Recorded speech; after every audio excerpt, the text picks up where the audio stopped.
A lot of us have them. Wearable technology, things like Fitbits and Apple Watches have become part of the mainstream when it comes to monitoring your health. They're like tracking you. That's what's happening. The use of wearable technology has tripled in the last 4 years and continues to grow. Here to talk a little bit about the advances is Dr. Sabrina Fabi. Thank you for joining us as always.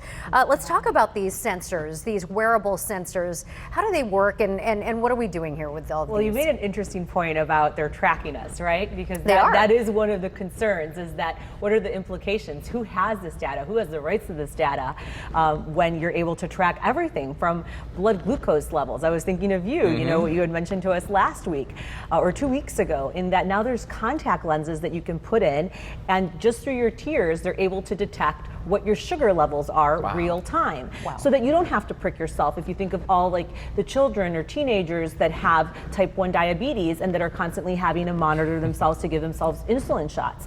Now you have a technology that will prevent you from having to stick yourself. So that's really a great advancement.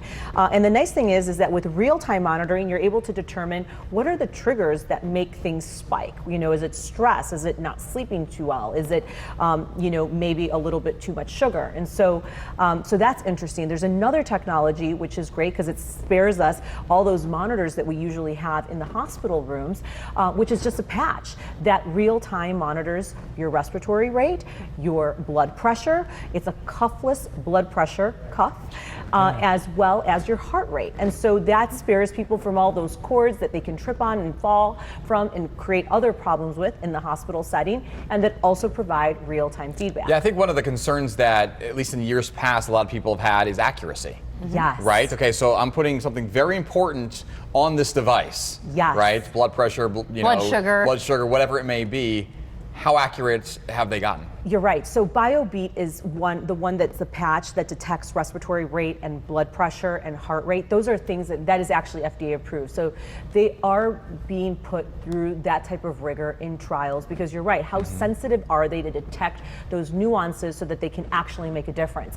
But there are trials now, even just with movement, that have been able to minimize, especially in somebody who's like a stroke victim or is like in the ICU and having respiratory distress issues, by 89%, the incidence of it getting worse just by being able to detect things in a more real-time setting, because it's a patch that's actually sitting on the patient. Yeah, I feel like when you look at your phone and you look at the temperature or gauge or your car, you're like, yeah, but it's my car. Like, you don't quite trust it. Right. You're saying, are we getting to the point where we can trust these things? I think we are actually getting to the point where we can trust these things, you know, and even to the degree of how these medications are even being delivered. Today, you can just, with diabetes, you can just basically have a little chip inserted into you, and it's just constantly giving you the medication, and you have to trust that it's going to be dosing your insulin at the right dose, and that you're not necessarily the one who's controlling. There we go. Yeah, there we go. There you go. Let's check the sugars today. Yeah, Exactly. I mean that's. I'm connected. You're connected. And so that is, I mean, that is quite wild. Now, are we to the point where I would necessarily let us implant an electrode into our brain, like we had talked about, you know, Elon Musk's technology? I don't know if I would let that happen, but things like a lens, a contact lens that I can take on and off, a patch, a watch that can monitor if I go into atrial fibrillation.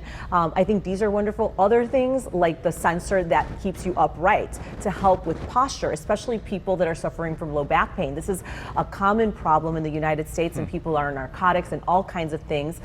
If you have something that constantly buzzes at you to tell you to sit up right, it's pretty amazing the lifestyle change that it can really exert. Making a big change and Making life a developing little bit year easier. by year. All right. All right. Year by year, Nothing guys. beats the human touch, though. How's that? Yes. No, I completely get a watch. agree. I completely agree. I appreciate the insight as always, Dr. Fabi. Thank you, guys. And thanks for coming in. Thank you. All right, hey, NASCAR legend and El Cajon native Jimmy Johnson is retiring as a full-time driver after next season. He made that announcement today on social media, saying that he's going to hang it up after the 2020 season. That'll be his 19th. The 44-year-old is a 7-time NASCAR